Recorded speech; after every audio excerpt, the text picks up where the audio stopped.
Oh my gosh, for all those gay incels watching this, I bet you're just fangirling the hell out of it right now. Hi, Sistercels. Left-wing and feminist YouTuber Contrapoints just released a video about men's issues and the men's rights movement. While the video wasn't as horribly biased as I expected it to be, I have a lot of reservations about Contra's motives to make the video. Mostly because she never once mentions a legal grievance that men have, thus making it sound like the problems men have are superficial and only on a cultural level. I will provide examples later in the video. I suspect more feminists who claim to be for gender equality will try to gaslight men in the future, assuring them that they have their best interest in mind. The lousy debunk video on the Red Pill movie done by YouTuber Knowing Better comes to mind. He twists and lies about statistics to make it seem like it's the patriarchy backfiring on men rather than acknowledging gynocentrism and misandry. Contrapoints unfortunately falls into the same frame of reference. About men. What about them, honey? For this video, I decided to actually do some research for once, and the first thing I did was read the foundational text of the modern men's rights movement, which is The Myth of Male Power by Warren Farrell. Actually, I listened to the audiobook because, let's be honest, reading is hard. But as I was listening, I admit I thought it made more sense than I was expecting it to. Basically, Farrell says that second-wave feminists rightly fought against the traditional gender role that confined women to domestic servitude. But he argues that the feminist idea that men have all the power in society is actually an illusion, because the traditional gender role for men is just as oppressive. He introduces the idea of male disposability, basically the idea that society values female lives more than male lives, which are seen as expendable in the service of protecting and providing for women and children. And he points to statistics showing that men make up the majority of military casualties, workplace fatalities, murder victims, suicides, and so on. So we're supposed to conclude that even though at first it looks like men have more power than women, in fact, the queens have a certain kind of privilege in being protected and provided for by the expendable male worker bees. And I guess that kind of makes sense. I feel like I can at least empathize with the point of view. What I'm saying is, I took the red pill and I rubbed it on my clut. But some initial objections come to mind. Like, haven't men been almost all of the kings, presidents, and CEOs for millennia? Didn't men make up all these rules in the first place? I don't know, boys. Still seems kind of patriarchal to me. But maybe you'll say that it's only at the top of society that men have more power than women. She starts the video with a discussion about male disposability, claiming to have read Farrell's book The Myth of Male Power, but comes to the wrong conclusion. Society was controlled by men. Therefore they sent other men to fight and die to protect women and society. Never mind that there have always been female queens not at all reluctant to throw men into war for their political goals. Link in the description. You can't write off male disposability, or the perception of it, on men putting other men in war. Society as a whole sees men as disposable and puts them in harm's way, then blames them if they dare reject this subhuman role. Also, we have to acknowledge that it would have been a lot more difficult for women to take on the role of protectors, due to physical differences being unavoidable before the Industrial Revolution. But this is beyond the scope of this video, and I don't want to scapegoat the argument with physical differences.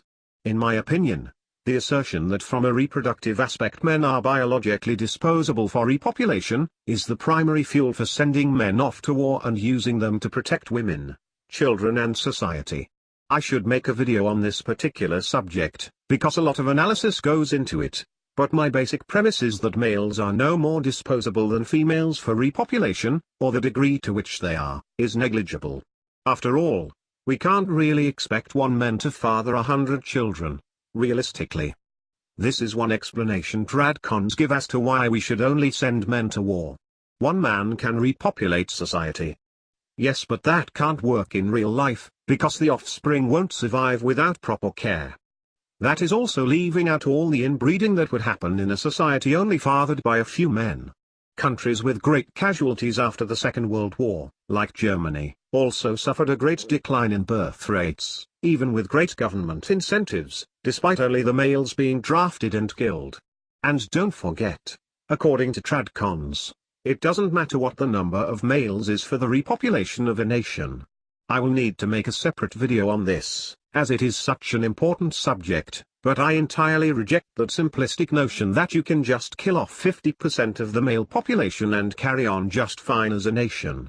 I explained this because feminists like Contrapoints have a misconception as to why only men were and are still drafted, in most countries. It's not the patriarchy, it's gynocentrism that causes this. Also, I find it very telling that Contrapoints never touched on the horrific practice of circumcision, or more accurately, male genital mutilation. I think it is because she can't explain it away with the patriarchy backfiring on men.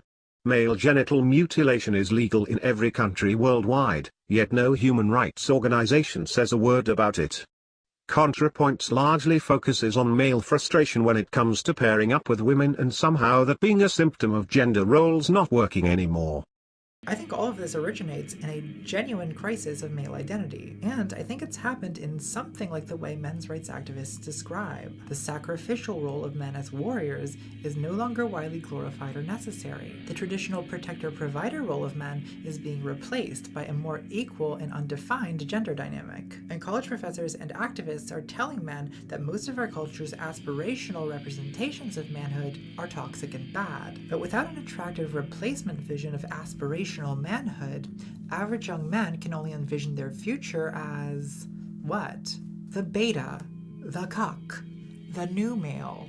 And in a post-left tube internet, we're so used to laughing at this vocabulary. And to be fair, it is very funny. But we forget, especially us grills, that for a lot of men, these words actually do tap into a deep existential angst. And a lot of leftists go, well, how can men be so angsty, especially white men? They're so privileged. But existential angst is often a disease of privilege. If you're actually being oppressed, you have a struggle, you have something to fight for, and therefore, a purpose. But for a lot of men, their lack of purpose puts them in search of a struggle. And that, along with the loneliness and the lack of a positive identity, is what makes men vulnerable to recruitment by the manosphere groups.